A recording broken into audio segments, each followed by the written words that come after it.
افغانستان سره په پوله کې د تاجک پر خاورې وروستیو بریدونو او د دې بریدونو په پایله کې د څو چینایي اتباعو د وژل کېدو وروسته دوشنبه د مسکو او د ډلهییز امنیت تړون سازمان سره د همکارۍ لپاره کوښښ کوي ترڅو د افغانستان سره د هیواد د پولو امنیت ډاډمن کړي. د راپورونو له مخې تاجک چارواکي د روسي چارواکو د مسکو په مشرۍ د ډلهییز امنیت تړون سازمان سره په دې اړه بحث کوي چې څنګه روسي ځواکونه انتقال کړي او د افغانستان سره د تاجکستان د پولو د خوندي کولو لپاره په ګډه همکاري وکړي. د تاجکستان په پلازمینه دوشنبه کې د روسیې پوځي اډه له هیواده بهر د روسیې تر ټولو لویه پوځي اډه ده او که دا خبرې اترې بریالۍ شي نو د روسیې پوځي چورلکې به د افغانستان سره د تاجکستان د 1344 کیلومتره پولې د ساتنې لپاره وکارول شي.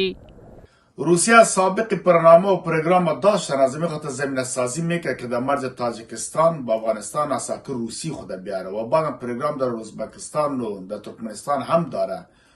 این نگرانی باعث نگرانی کشورهای امریکا و غربی و متحدینش میشه، اما روسیه کار در خاک خود میکنه. از اصول کدام کار انجام ده نمیتونه و صرف اگر مزاحمت هم ایجاد کنن گمانه میکنم که اینقدر مؤثر باشه.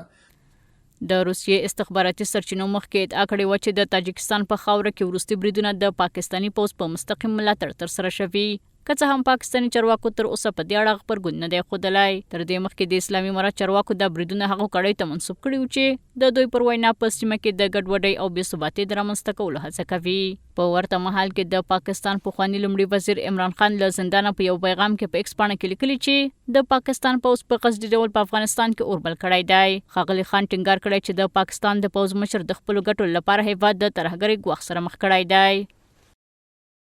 ما تل ویلي چې د بې پیلوټ الوتکو بریدونه او زموږ د خپلو خلکو پر وړاندې د پوځي عملیاتو له امله ترهګرۍ مخ په زیاتېدو ده. د پاکستان پوځ په قصدي ډول په افغانستان کې اور بل کړی دی. لومړی افغانان ګواښولي او بیا یې افغان کډوال له پاکستانه وشړل. د دوی پر وړاندې ډرون بریدونه ترسره شوي چې اغیز یې په یوه ډول په پاکستان کې ترهګرۍ زیاته کړې ده. اسم منیر د خپلو شخصي ګټو لپاره هیواد د ترهګرۍ ګواښ سره مخ کړی دی.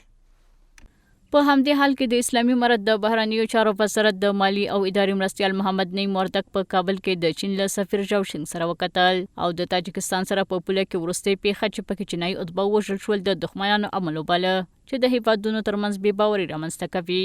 د چین سفیر دا هم ویل چې د پیښې عاملین غواړي د چین او افغانستان ترمنځ اړیکې خرابې کړي.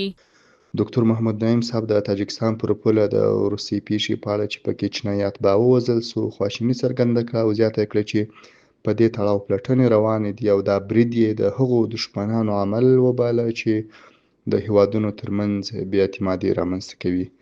د چین سفیر د پیښې په اړه د جدي اقداماتو له امله د اسلامي امارت د هڅو او دریځ مننه وکړه او ویل چې د دې پیښې عاملین غواړي د چین او افغانستان روابط خراب کړي.